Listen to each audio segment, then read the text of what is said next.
in case you hadn't heard, in case you guys just jumped in this week, this is what's going on. And this is the latest thing that's been discovered from this release of these files. That is some of the omissions of the release of these files. The Justice Department has withheld notes and memos reflecting FBI interviews from its release of the Epstein files, including interviews with a woman who accused President Donald Trump of sexually abusing her when she was a minor. The thing is, MS now has found that the FBI conducted at least 4 interviews with that woman, but only one record from just the first of those 4 interviews was actually released to the public.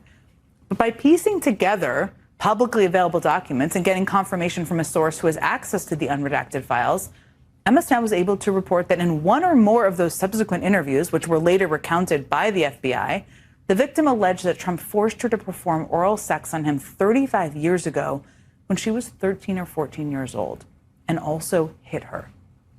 Of course, the White House has claimed that President Trump has been totally exonerated on anything related to Epstein, as they do. Just these omissions of these interviews of this woman, at the time girl, who had accusations against the current president of the United States of sexual abuse and assault, rape, that should never leave our normal thought process. Every time Epstein is brought up, every time these pedophiles are brought up, every time that we're seeing this cover up that's going on from the top to the bottom of this administration, we should understand that who they're protecting, among many other people across the board, across the world, is one Donald Trump. Like, they eliminated interviews that talked about these accusations. These are the answers that this Justice Department and this administration keep pushing, which really don't make any sense. So why didn't the Justice Department release those interviews?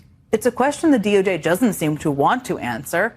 All they've said is that all responsive documents have been produced except for anything that's a duplicate or privileged or part of an ongoing federal investigation.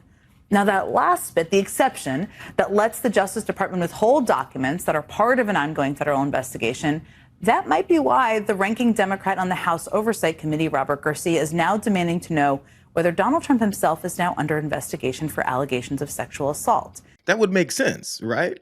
We know all the tricks that have been trying to get pulled since the beginning of this whole thing. Excuses have continued to flow, and that's just the latest one. Or maybe, at least that's what Representative Garcia is asking. So if he's under investigation, maybe that's why you eliminated those pieces of information. Are you investigating him? But there's maybe another reason, and this is from I think the end of January. Todd Blanche, his previously Donald Trump's personal attorney, we should always remember that, who is currently now deputy AG, talking then about what is that's in these files and the reasons why they could be missing outside of any investigations to Donald Trump, because we know the Department of Justice under Pam Bondi is not investigating Donald Trump. Maybe it's one of these things that Todd Blanche pointed out as the reasons why they're hiding these interviews about Donald Trump. The categories of documents withheld include those permitted under the Act to be withheld: files that contain personally identifiable information of victims or victims' personal and medical files, and similar files, the disclosure of which would constitute a clearly unwarranted invasion of personal privacy. Any depiction of CSAM or child pornography was obviously excluded. Anything that would jeopardize an active federal investigation. And finally, anything that depicts or contain images of death, physical abuse, or injury, also not produced.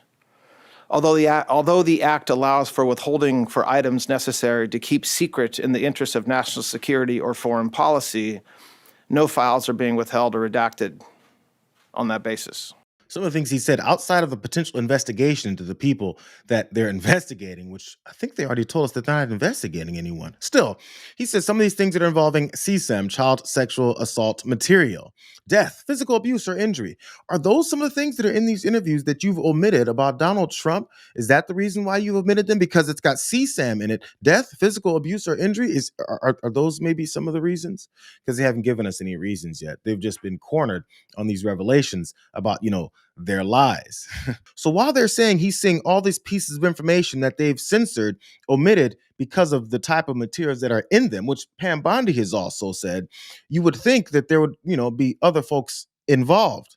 He was asked that question too. You said this is the end of the Epstein, of your review of the Epstein files. So just to clarify, is the public going to learn the identities of the men who abused the girls with the information that you're releasing? And if not, Why not? And then I have a quick follow-up. I mean, you just baked in an assumption into your question that I have never said and I don't know to be true. Is the public going to learn about men that abuse these girls? Like, what does that mean? I mean, I don't understand what that means.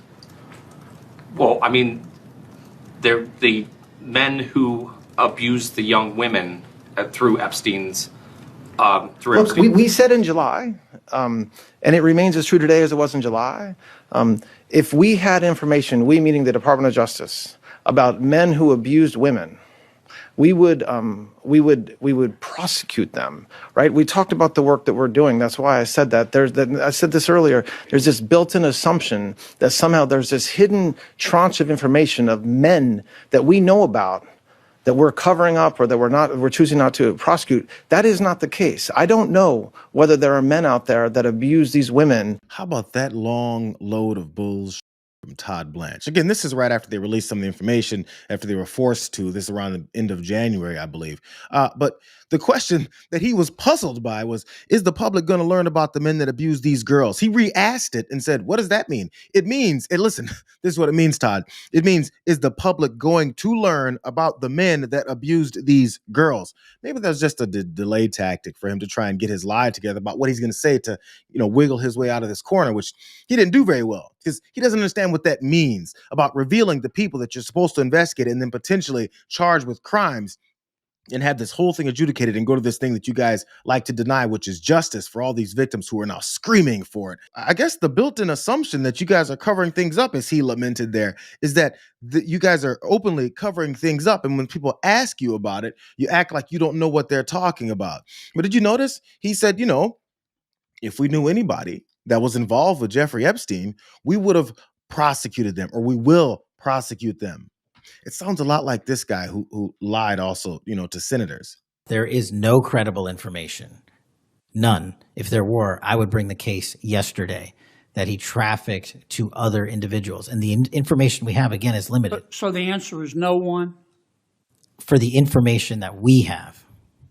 In the files? In the case file. Somehow the information that Kash Patel and Todd Blanche have doesn't link anyone else to be investigated or charged. That's despite the fact that Todd Blanche said that there's materials involving CSAM, death, physical abuse, and injury. It's weird. He said they've got all that stuff, but it's not connected to anyone else. It's weird. Kash Patel says they've got all that stuff, when in reality, what we're seeing is they've been hiding stuff specifically related to this president. But as they keep lying about this whole thing, there has to be a point when we stop and hear those lies and then say, look, okay, let's stop asking them questions about these lies, because it's obvious that they're lying. The next steps have to then go to, what are we going to now do about these criminals? Here's one more flashback. I enjoy playing this one. It was the first of two instances when Pam Bondi was screaming at lawmakers who were asking her questions about her cover-up of these files. There's been public reporting that Jeffrey Epstein showed people photos of President Trump with half-naked young women. Do you know if the FBI found those photographs in their search of Jeffrey Epstein's safe or premises or otherwise? Have you seen any such thing? Senator Whitehouse, you sit here and make salacious remarks, once again trying to slander President Trump left and right, when you're the one who was taking money from one of Epstein's closest confidants, I believe, I could be wrong, correct me, Reid Hoffman, who was with Jeffrey Epstein on multiple occasions. And the senator sitting right next to you tried to block the flight logs from being released. Yet you're grilling me on President Trump and some photograph with Epstein? Come on. The question is, did the FBI find those photographs that have been discussed publicly by a witness who claimed Jeffrey Epstein showed them to him? You don't know anything about that. Okay. The freeze of the face, the obvious cover-up that's occurring. She has no answers when the question is simply asked again. We're supposed to listen to them not answer questions, and also them coming with this same old, tired, boring excuse that regardless of what we've seen or heard, they're doing everything the right way. My team has certain communications with the White House. Let me just be clear. They had nothing to do with this review. They had no oversight over this review. They did not tell this department how to do our review, what to look for, what to redact, what to not redact. There's this mantra out there that, the Department of Justice is supposed to protect Donald J. Trump. And that's what we were telling. That's not true. That was never the case.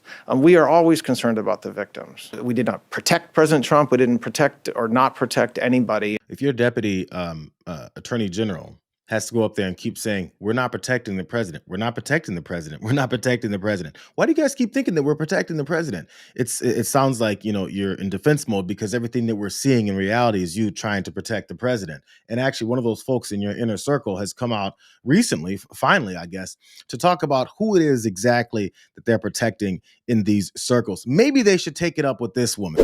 Pam Bondi, she serves at the pleasure of the president and his administration, and those there are telling her, here's who you can prosecute. No, don't do this. I mean, they told her that the Epstein files, that fight to release the Epstein files came directly from President Trump. And I know a lot of people have a hard time with that, but that is the truth. He fought the hardest to stop these files from being released. And the only reason that he signed our bill that we passed in the House was because he had to. It became a massive political problem. Biggest political miscalculation in Donald Trump's career was calling this a hoax, fighting the release of it, and having Mike Johnson, the speaker, refuse to bring the bill to the floor, to the point where Thomas Massey, myself, Nancy Mason, Lauren Boebert actually had to vote with all of the Democrats to get it released. Pam Bondi works at the pleasure of this president.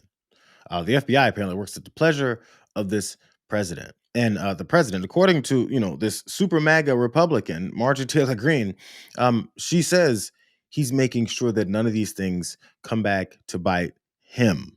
It took her a while to get there, because she kept saying maybe he's getting bad advice. He's being misled. He's being fooled by some of the dirtiest people who are all about covering up these Epstein files. And she finally had, she got cornered enough to finally just say, yeah, it's actually him.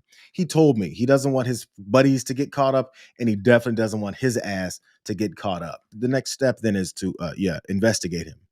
Let's see the evidence that's been put forward. It's the law. So all you law and order conservatives out there, just realize your felonious president is breaking yet another one. It's kind of what he does. It's kind of what criminals do.